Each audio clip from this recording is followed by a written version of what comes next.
Jung, l'énantiodromie des poissons et la réconciliation des opposés nécessaires à l'ère du Verseau. Une ère astrologique dure 2161 années.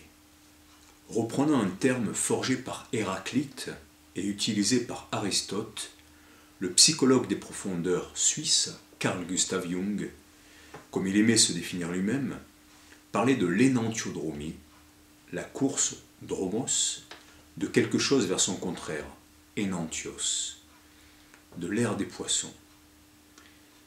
Il entendait par énantiodromie des poissons le fait que la fin de l'ère des poissons allait être semblable à son commencement, avec l'apparition d'une grande religion populaire galvanisée par l'attente ou la venue d'un Messie, au milieu de la remise en question d'un grand empire opprimant les identités. Ce fut le cas avec l'émergence du christianisme au sein de l'Empire romain qu'il finirait par convertir, faisant de la Rome des Césars, proche de sa chute, celle des papes.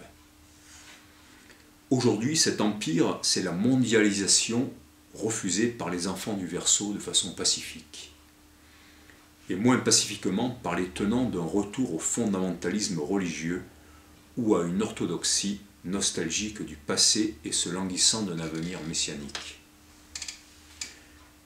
Dans les anciennes cathédrales ou l'iconographie astrologique, le signe des poissons était représenté par deux animaux nageant en des sens opposés et formant une sorte de yin-yang, résumant cette coïncidence de la fin et du début, de la tête touchant la queue de cette énantiodromie dont parle Jung.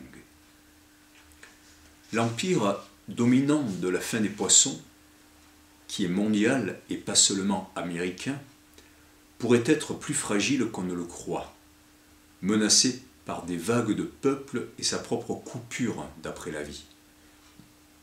Il se défend par l'attaque physique ou idéologique et une diffusion massive de ses modèles. Par ailleurs, toujours dans le registre de la double polarité du symbole des poissons, Jung prévint dans Aion 1951 que les poissons seraient dans les temps à venir aussi bien le symbole du Christ que de l'Antéchrist. Un petit peu comme dans l'Apocalypse de Jean, il y a les 4 cavaliers de l'Apocalypse et il y a le Christ sur un cheval blanc. Chercheur infatigable de vérité, explorateur de l'âme humaine par l'introspection, le rêve, l'art, les textes anciens, le voyage, Jung fut traversé par des visions et des prémonitions.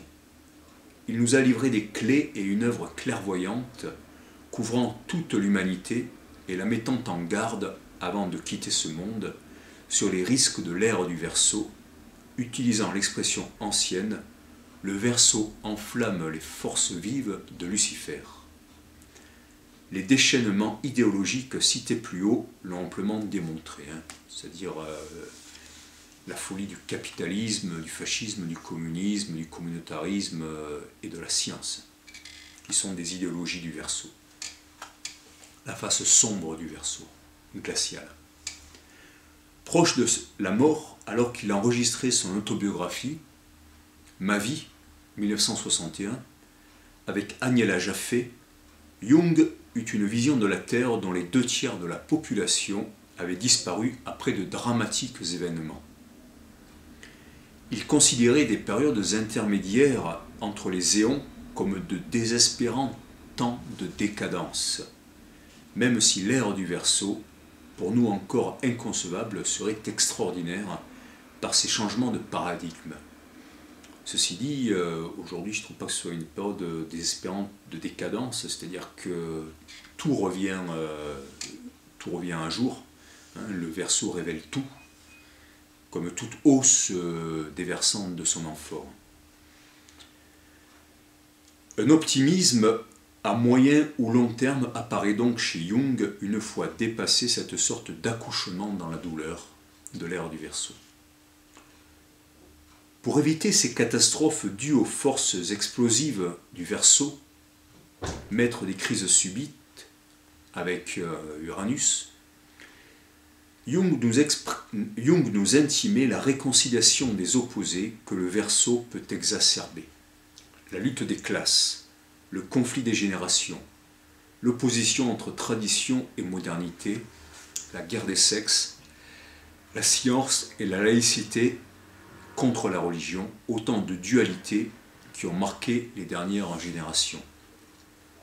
Et donc là, il faut faire extrêmement attention à ceux qui opposent les populations, les classes, les sexes, la raison, la foi, les médecines, etc. Parce que c'est ça qui nous entraîne à notre perte, hein, et c'est l'ignorance qui les fait parler comme ça. C'est-à-dire qu'on a besoin à la fois de choses instituées et de choses innovantes, de choses traditionnelles et de choses révolutionnaires, mais toujours dans le bien commun.